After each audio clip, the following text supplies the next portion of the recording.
মোৰ হাত এইটোৱে ইয়াত ধৰি থাকিব লাগে এইটোৱে মোৰ দেখিব বা এই ধৰিব পৰা হোৱা নাই ভাল পাব মই বোলো মোক এটা কাম কৰিব নেকি বাহিৰৰ পৰা চিকিৎসক ভাড়া কৰি আনি মোক চিকিৎসা কৰিব নেকি সেই বুলিও মই এখন পত্ৰ লিখিছিলোঁ কথা লৈ মই দুখ পাইছোঁ মোক স্বাস্থ্যটো আগৰ গতে কৰি উন্নত চিকিৎসা কৰক মোক মাননীয় আমাৰ সকলোৰে মৰমৰ মুখ্যমন্ত্ৰীয়ে মোক সহায়ৰ আগবঢ়ক মই অজিত বৰা ঘৰ মোৰ ডিব্ৰুগড়ত ময়ো ডিব্ৰুগড়ৰ এজন সংবাদকৰ্মী এইটো মোৰ পৰিচয় মই 2023 চনৰ জুলাই মাহৰ প্ৰথম সপ্তাহত মোৰ আঁঠু আৰু কঁকালৰ বিষ হৈছিলে মই আমাৰ ডিব্ৰুগড় মেডিকেল কলেজৰ যিগৰাকী অধ্যক্ষ সঞ্জীৱ কাকতি ছাৰ তেখেতক মই এটা ফোন কৰিছিলোঁ সেইদিনাখন আছিলে জুলাই মাহৰ 6 তাৰিখ তেতিয়া মোক ক'লে যে বৰা আপুনি আমাৰ অপিডিত বিপুল বৰঠাকুৰক দেখাওক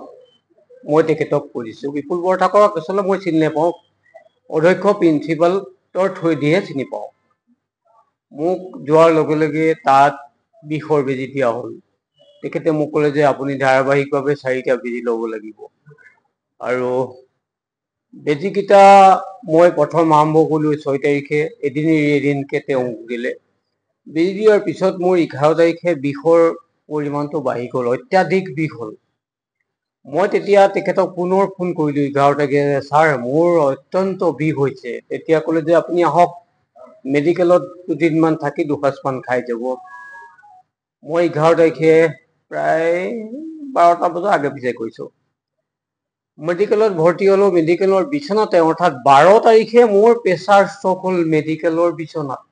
বৰ ডাঙৰ কথা আপোনালোকেও শুনিছে মানুহে প্ৰেছাৰ ষ্ট্ৰক ঘৰত হৈ যায় ক'ৰবাত হৈ যায় মেডিকেলৰ বিচনাত অৰ্থ ভৰ্তি হওঁতে প্ৰেছাৰ ষ্ট্ৰক নহয় মোৰ একেবাৰে দুখ লাগিছে যে যদি মোৰ লগত প্ৰেছাৰ তেওঁলোকে চেক কৰিলেহেঁতেন ট্ৰিটমেণ্ট কৰাৰ আগমুহূৰ্তত আজি মোৰ এই দশা মই আজি হাতেৰে কাম কৰিব নকৰে মই বুটাম মাৰিব নোৱাৰোঁ খাব নোৱাৰোঁ লিখিব নোৱাৰোঁ ভৰিটোৱে খোজ কাঢ়িব নোৱাৰোঁ মোৰ মুখ আৰু চকু বেকা হৈ গৈছিলে কথা কওঁতে অলপ হেৰি হৈছে তাৰপিছত মই মেডিকেলত যেতিয়া প্ৰেছাৰ ষ্ট্ৰক হ'ল মই প্ৰিন্সিপাল অৰ্থাৎ অধ্যক্ষ সঞ্জীৱ কাকতি ডাঙৰীয়াক মই ফোন কৰিলোঁ যে আপুনি মোক কাৰ ওচৰলৈ পঠিয়ালে মোৰ এইটো ট্ৰিটমেণ্টত মোৰ হাত ভৰি কাম নাইকিয়া হ'ল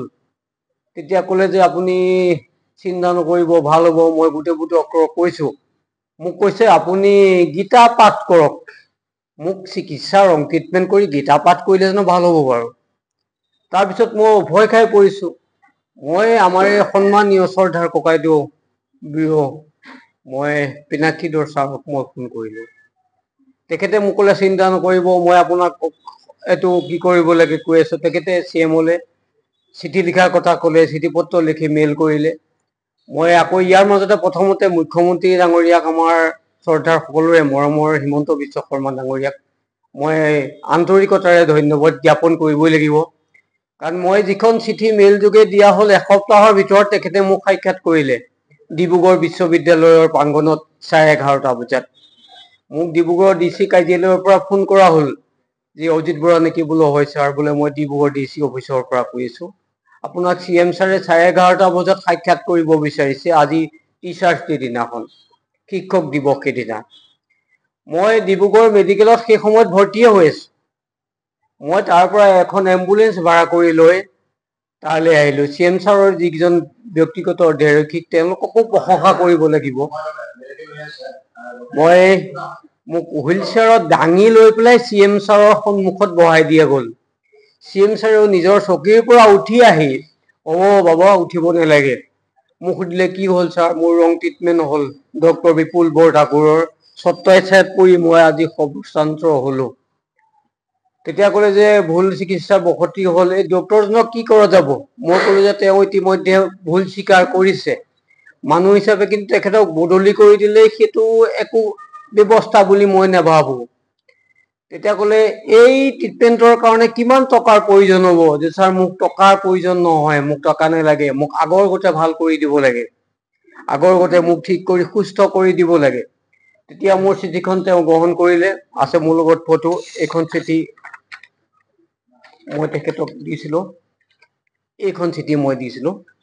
এইখন চিঠি মই তেওঁক দিছিলোঁ এই চিঠিখন দিয়াৰ পিছত চিঠিখন ল'লে তাৰপিছত ক'লে আপুনি গুৱাহাটীলৈ আহিব লাগিব তাত গুৱাহাটী মেডিকেল কলেজলৈ আপুনি আহিব লাগিব মই গুৱাহাটী মেডিকেললৈ অহাৰ কথা ক'লো তেখেতে মোক আশ্বাস দিলে উন্নত চিকিৎসা কৰা যাব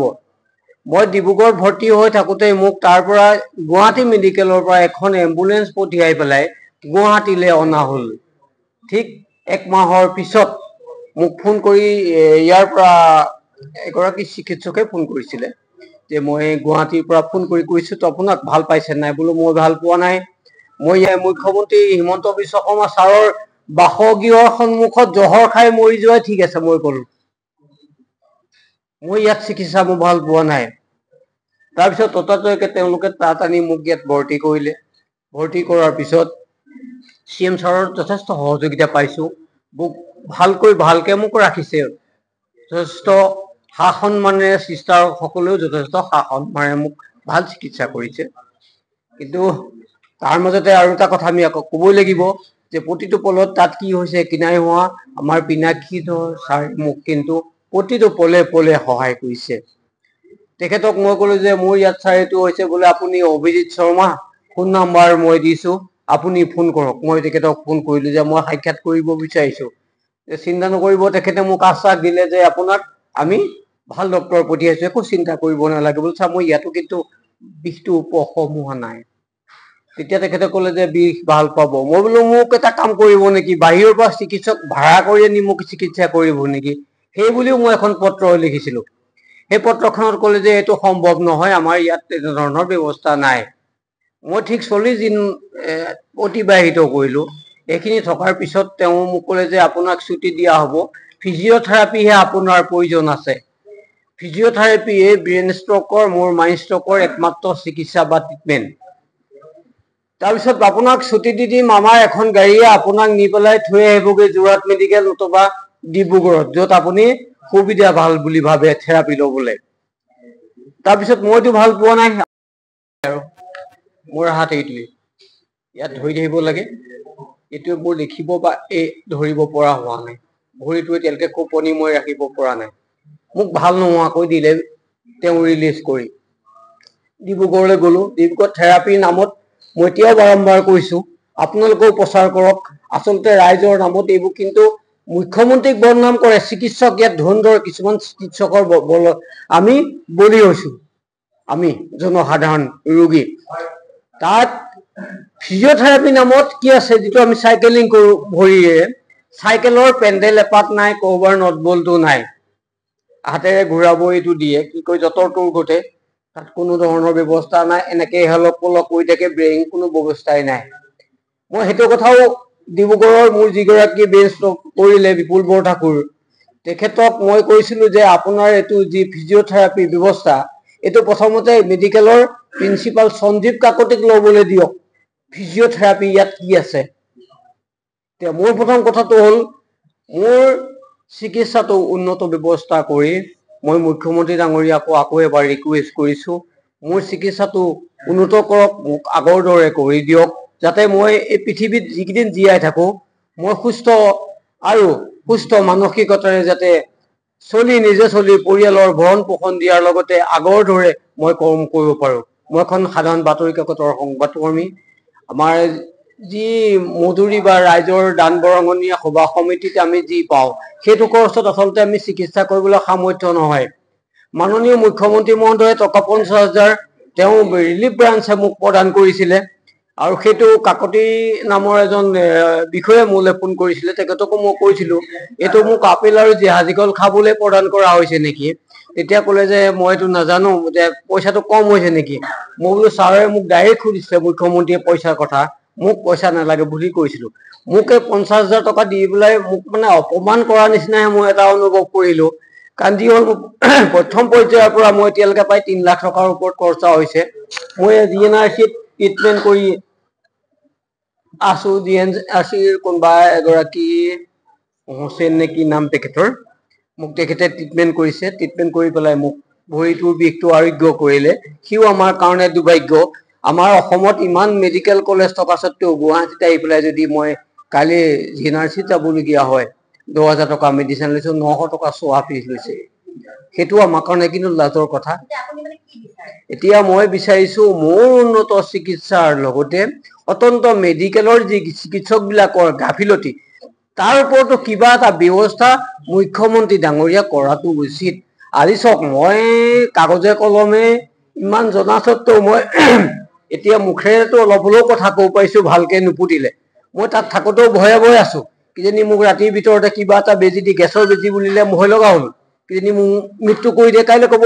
সাংবাদিক অজিত বৰাৰ নামৰ যুৱকজনৰ কি হ'ল, প্ৰেছাৰ ষ্ট্ৰকত মৃত্যু হ'ল। আৰু মই বাৰে বাৰে এইটো কথা কৈছো, মোক এটা বেজি দিয়ক যিটো বেজিত মোৰ মৃত্যু হয়, যিটো বেজিত আপুনি বিপদৰ পৰা বাচে। মই বাৰে বাৰে কৈছো, মোৰ হোৱাটছএপত আছে, মই প্ৰিন্সিপালকো লিখি দিছো, মই বিপুল বৰঠাকুৰকো লিখি দিছো যে মোক নহবা মাৰি পেলাওক, নহবা মোক চিকিৎসা কৰি ঠিক কৰি দিয়ক।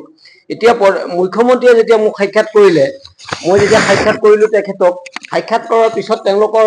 গা লৰিলে, ভয় খালে। অথচ তেওঁলোকে তেতিয়া কি কৰিলে, ছজনীয়া চিকিৎসকৰ এটা তদন্ত কমিটি বনাই দিলে, যিখন কমিটিয়ে মোলৈ এখন লেটাৰ প্ৰেৰণ কৰিছিলে, PK দত্ত আৰু কি বুলি, তেওঁলোকৰ নাম ঠিকনা ইয়াতে আছে, এখন দিছে মোলে, এখন প্ৰেৰণ কৰিছে। আৰু প্ৰেৰণ কৰি পেলাই কি কৰিছে, এখন মোলে দিছিলে 30 নৱেম্বৰ আৰু মোক 9/12/2024, হয়, অৰ্থাৎ 9/12/2024 লিখিছে দেই, 11টা মোক তালে মাতি পঠিয়ালে। ইয়াত আৰু এটা একেবাৰে ডাঙৰ চাব দে আপোনালোকে, ইয়াৰ যিটো কুকৰ্ম তেওঁলোকৰ, এই কুকৰ্মখিনি মই দেখুৱাই দিছো কাগজখন, তেওঁলোকে দিয়া চিঠিখন চাওক। তেওঁলোকে উল্লেখ কৰিলে কি বুলি, যে অজিত বৰাক 6 তাৰিখে মেডিকেলত ভৰ্তি কৰা হৈছে। চাওক আপুনি, যি সময়ত মই ঘৰত আছো 6 তাৰিখৰ পৰা 11 তাৰিখলৈ মোক ভৰ্তি হোৱা দেখাইছে। চাওক কিমান ডাঙৰ ফাঁকি, জীয়া ফাঁকি। আকৌ ভৰ্তি কৰি মোক এসোপা হেনো মেডিচাইন দিলে। তদন্ত কমিটিয়ে এখন মোক দেখুওৱা মতে, এখন মইতো কপি দেখাইছো, তেতিয়া কৈছে যে মই 6 তাৰিখৰ পৰা 11 তাৰিখেতো মেডিকেলত ভৰ্তি হৈ নাই থকা, মইতো বেজি ল'বলৈ আহিছিলো, আপোনালোকে ভৰ্তি কেনেকে দেখাই দিছে মোক? বোলে এইটো নহ'লে অকমান ভুল হৈছে। মই তেতিয়া প্ৰিন্সিপালক এই সন্দৰ্ভত ফোন কৰিবলৈ কেইবাদিনো ফোন কৰিলো, ফোনটো মোৰ ৰিচিভ নকৰে। মোৰ যিটো অৱস্থা, মই প্ৰিন্সিপালক গৈ পেলাই চুপাৰিনটেণ্ডেণ্ট গৈ ওপৰত বাৰে বাৰে লগ কৰিবলৈ মোৰ সামৰ্থ্য নাই। আজি ডিব্ৰুগড় মেডিকেলৰ কৰিবলৈ পঠিয়াই এনেধৰণৰ ইনজেকশ্যন দি মোক এক চাইডে মাৰি দিয়া হ'ল নেকি? মোক আজি এই অৱস্থাটো জীয়াই জীয়াই মৃত্যুত ৰখা অৱস্থাত হ'ল নেকি? মোৰ সন্দেহৰ কিন্তু আৱৰ্তত। বিপুল বৰঠাকুৰে মোক কৈছে যে আপুনি এইবিলাক কৰিছে, আপুনি কোৰ্টতে কেছ দিয়ক। মোক কোৰ্টৰ ওচৰত কেছ দিবলৈ, কেছ খেলিবলৈ মোৰ ওচৰত ধন নাই। তেওঁ উকিল কাৰোবাক কিনি ল'ব, মই কাকো কিনিব নোৱাৰো। এইটো কথা লৈ মই দুখ পাইছো। মোক স্বাস্থ্যটো আগৰ গতে কৰি উন্নত চিকিৎসা কৰক, মোক মাননীয় আমাৰ সকলোৰে মৰমৰ মুখ্যমন্ত্ৰীয়ে মোক সহায়ৰ আগবঢ়ক। যথেষ্ট তেওঁ আগবঢ়াইছে। মই পৰিয়ালটোৰ সৈতে মই বৰ দুৰ্ভাগ্য ভুগিছো। মোৰ মাতৃ, মোৰ এইটো বিপদতে মোৰ মাতৃ ঢুকালে, আৰু মই ডিব্ৰুগড়